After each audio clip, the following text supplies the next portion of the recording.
தத்தை போல தாவும் பாவை பாதம் நோகும் என்று நெத்தை போல பூவை தூவும் வாடை காற்றும் உண்டு.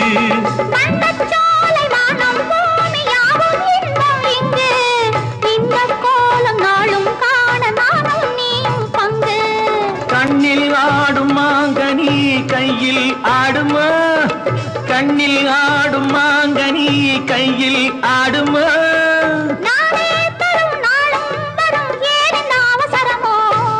பச்சை கிளி முத்துச்சரம் முல்லை கொடி யாரோ பாவை என்னும் பேரில் வரும் தேவன் மகனியோ.